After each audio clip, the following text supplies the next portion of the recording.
There was a time when the American frontier echoed with tales of audacity and ambition, when the promise of striking it rich lured dreamers from all corners of the globe to the vast American West.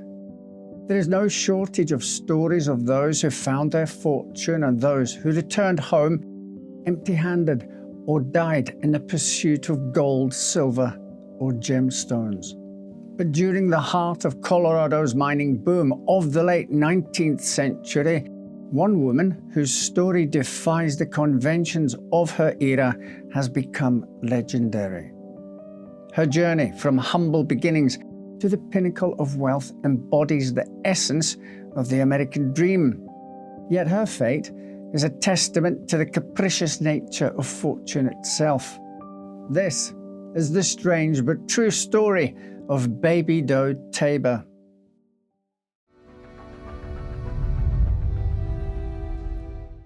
Baby Doe was born Elizabeth Lizzie McCourt in Oshkosh, Wisconsin, sometime in the 1850s. She was the fifth child in a string of 13 to Irish Catholic immigrant parents. Lizzie's father ran a local clothing store and owned a theatre, the first of its kind in Oshkosh.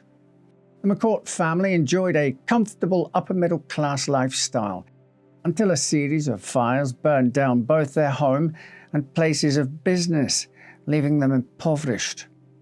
Lizzie had long been prized for her striking beauty, and she used it to her advantage when she entered a local skating contest wearing a costume that allowed a glimpse of her bare legs, a daring choice for the time. But it captured the attention of Harvey Doe Jr., the local mayor's son. Much to his mother's displeasure, Irish Catholic Lizzie married the Protestant Harvey in 1877 and travelled west with him to look after his family's mining investments. The newlyweds settled in Central City, Colorado, where Harvey owned half of the 4th of July mine. Lizzie was enchanted by the rugged beauty of the mountains, and those she encountered there were charmed by her beauty and easy, flirtatious manner, which earned her the nickname Baby Doe. Harvey proved less capable than Baby Doe had imagined and struggled to manage the mine, having little success.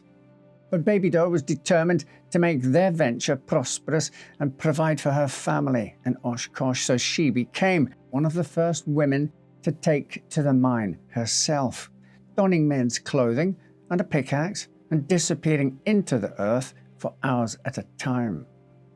While the first gold had been discovered through the relatively simple act of sifting rocks and sand through a pan, the venture had become much more laborious by the time the Does arrived in Colorado. The veins of gold had been traced from riverbeds deep into the rock, where miners toiled in pitch-black shafts, chasing the ever-dwindling gleam of fortune. Harvey, who had been raised in a world of comfort and ease, quickly became disenchanted with the mine and turned his attention to women and drinking. The pair limped along unhappily for a while, moving from dwelling to dwelling, before Harvey abandoned Baby Doe after she gave birth to a stillborn son. Undaunted, Baby Doe tracked her husband to Denver and was able to obtain a divorce when she caught him in the act with a local sex worker. She then followed a friend to Leadville to work at a haberdashery. At the time, Leadville was Colorado's second largest city, full of banks, saloons, and mining money. And no one had more mining money than Horace Tabor, who noticed Baby Doe's beauty and charm almost immediately. Horace Tabor grew up on a family farm in rural Vermont, but joined the wave of pioneers west in 1855. While he found little success farming in Kansas Territory, his firm stance against slavery saw him elected to Topeka's Free Soil Alternative Legislature, and he was able to marry his sweetheart Augusta Pierce and move her to Kansas. After a few years of hard living, the couple followed the gold rush further west in 1859. Horace and Augusta settled in modern-day Golden, Colorado, and had a son named Maxie. Horace tried his hand at prospecting while Augusta baked, took in laundry, and managed their small boarding house to keep the family afloat. Horace found a few decent claims, but never the kind of gold nuggets he dreamed of. Eventually, the Tabors opened a store and post office to supply local miners, while Horace continued to dabble in local politics. Through their industrious hard work, the Tabors became solidly prosperous and well respected in their community. But Horace hadn't dreamed of running a post office and found it hard to ignore the pool of sudden fortune. So when the silver rush pushed deep into the Rockies, he followed, becoming one of 4 commissioners who set up a new town. He was elected mayor and named the settlement Leadville. But his big break came the following year, in 1878, when he funded 2 miners, providing them with supplies in exchange for 1/3 of whatever they discovered. The miners hit one of the biggest silver veins in the area, making Horace rich overnight. Soon, he'd purchased additional mines, including the prosperous Matchless mine, which produced over $11 million of silver during the years he owned it. With his newfound wealth, Tabor bankrolled a growing political career, winning the race for Lieutenant Governor of Colorado. He also established the Bank of Leadville and helped to build an opera house and hotel. Augusta Tabor, a refined New Englander, loathed the limelight and struggled to find the happiness in their newfound fortune that came so easily to Horace.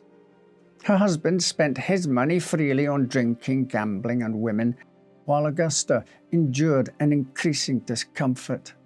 In 1880, she quietly moved to Denver to distance herself from her husband. Baby Doe had heard rumors about the man who owned most of Leadville and his sharp-tongued, nagging wife, and the pair met in a Leadville restaurant around the time Augusta moved to Denver. The pair quickly began a whirlwind romance.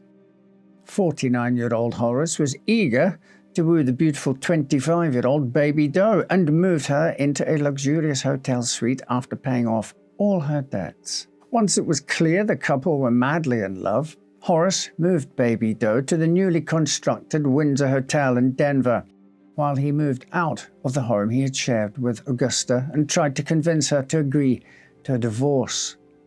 After 2 years of trading insults with his wife, who steadfastly refused to end their union, Tabor sought a secret divorce in Durango. He and Baby Doe married in a legally questionable private ceremony in St. Louis, Missouri, in September 1882.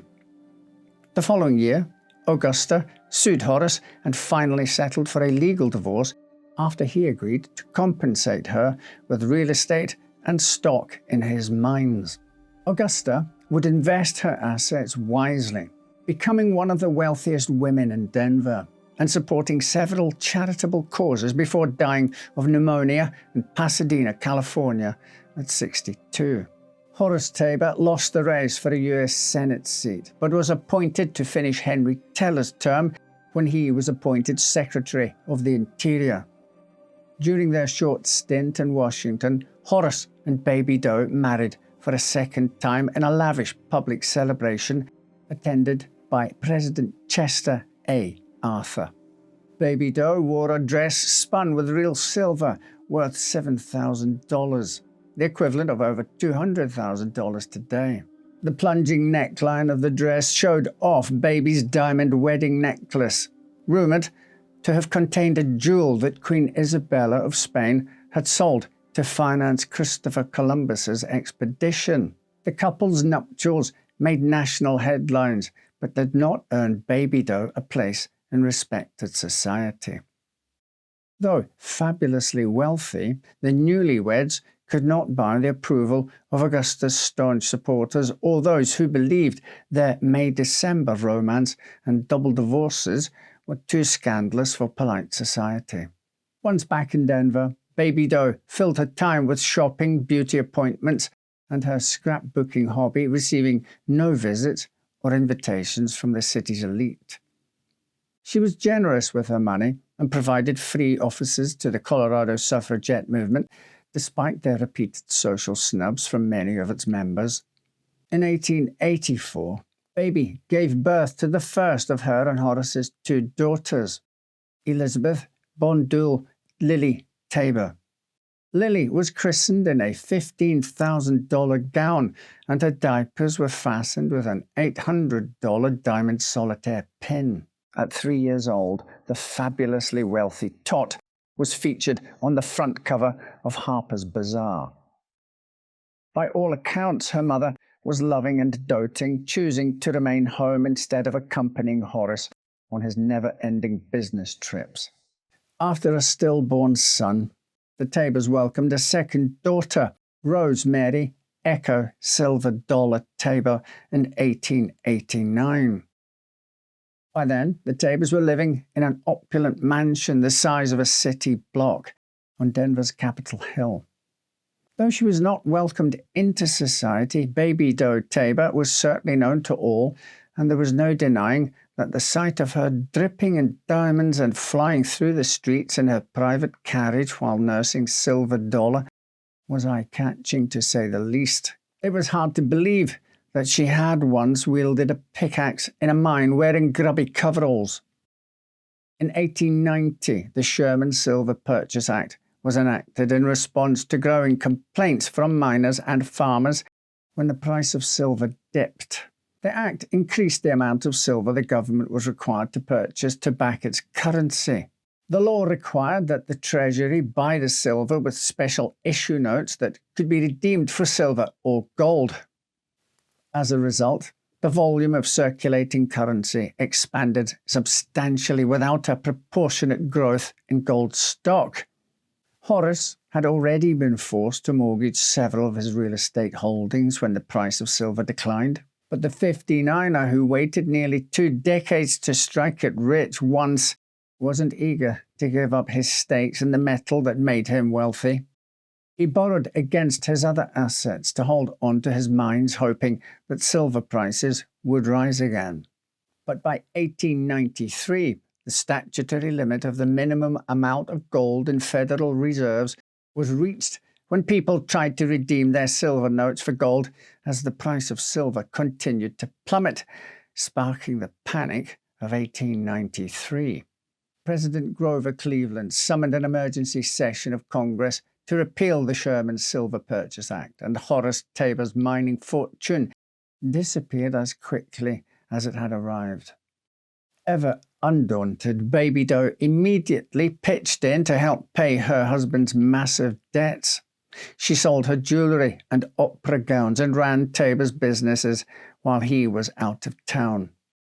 When the electricity in their mansion was turned off, she turned it into a game for Lily and Silver Dollar to keep their spirits high. Through it all, Baby Doe remained enamored with her husband. Unlike Harvey Doe, Horace Tabor was no slouch. At age 65, he mounted a search for gold in South America while the family's home and contents were sold, and the four Tabors moved into a one-room apartment in a boarding house.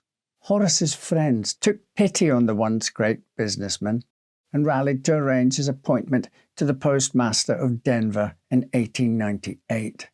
During his heyday, Tabor had donated an entire city block for a post office. It was this massive establishment that the defunct millionaire presided over, spending his final days exactly as he had started, running a post office.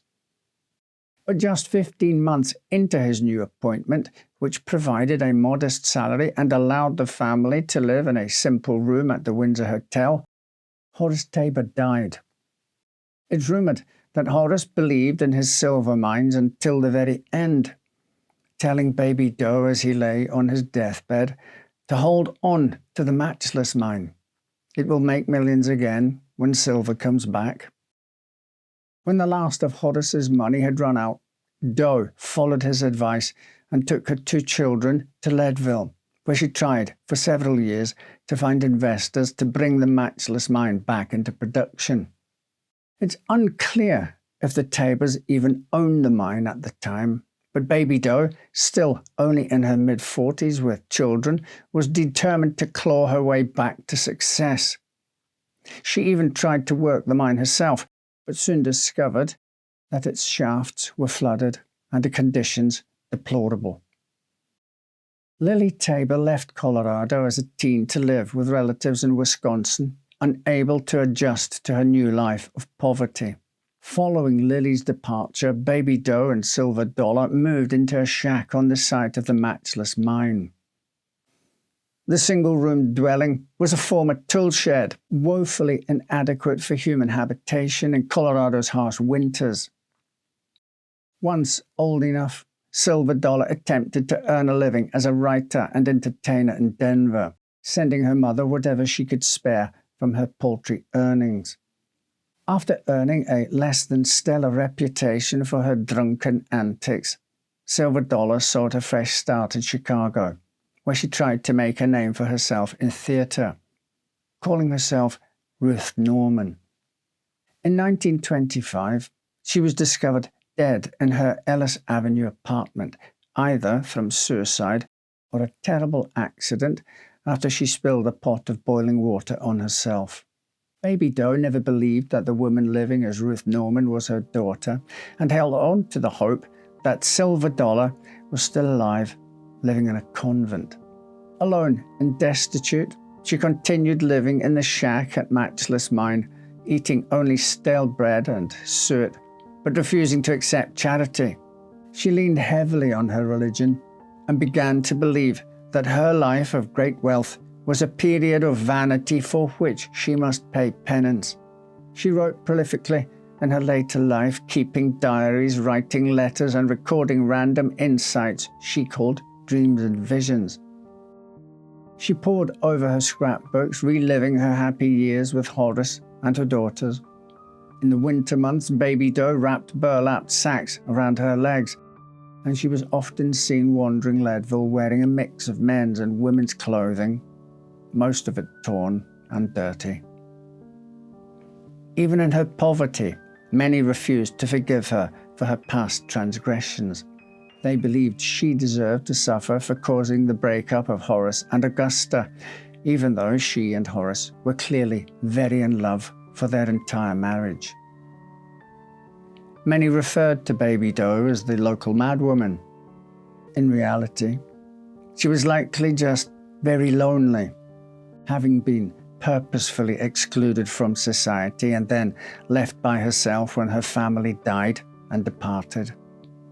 A Leadville native later said she saw Baby Doe at the post office every day, leaning against the radiator for warmth and waiting for a letter from Silver Dollar. While she had enjoyed just over a decade of extreme wealth and luxury, she lived for over 30 years in squalor and hunger. After a particularly severe snowstorm in the winter of 1935, neighbors noticed that no smoke had been seen coming out of the chimney of the Matchless mine cabin for several days. When they investigated, they discovered Baby Doe Tabor dead and frozen on the floor of the shack. The 81-year-old had died of either a heart attack or exposure, utterly alone and penniless beside the mine that she'd promised Horace to look after. For one final time, she graced the front pages of the newspapers across the country. Her remaining possessions were auctioned off for a paltry $700, and Baby Doe was buried beside Horace in Mount Olivet Cemetery near Denver. Unappreciated in her own time, Baby Doe Tabor has grown into a larger-than-life figure in Colorado history.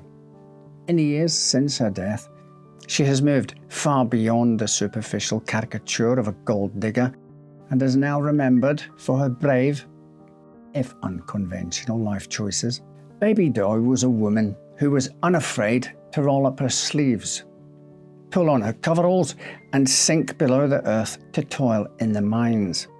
She was equally unafraid to leave an unhappy marriage during a time when few would dare to divorce. She pursued the man she loved, unafraid of scandal, society, or scorn, And when the love of her life died, leaving her destitute, she did not seek refuge in another marriage. Instead, she chose to live on her terms and, if not comfortable, was at least entirely in control of her circumstances. Baby Doe's remarkable life story has been portrayed in a Hollywood film, immortalized in opera, and used as inspiration for a string of Western-themed restaurants called Baby Doe's Matchless Mine. She was inducted into the Colorado Women's Hall of Fame in 1985.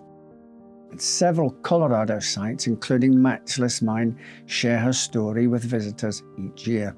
Her possessions and writings eventually made their way to the Colorado Historical Society and have been lovingly cared for and studied. After her mother died, Lily Tabor began to deny any relation to her. Perhaps she was ashamed that the woman who'd once pinned her diapers on with diamonds had died alone and impoverished. But despite her denial, Lily Tabor could not prevent Colorado from loudly and proudly claiming Baby Doe as one of its most beloved mothers. Thank you for watching. Right then, take care, and I'll see you next time with another story to make you say, well, I never.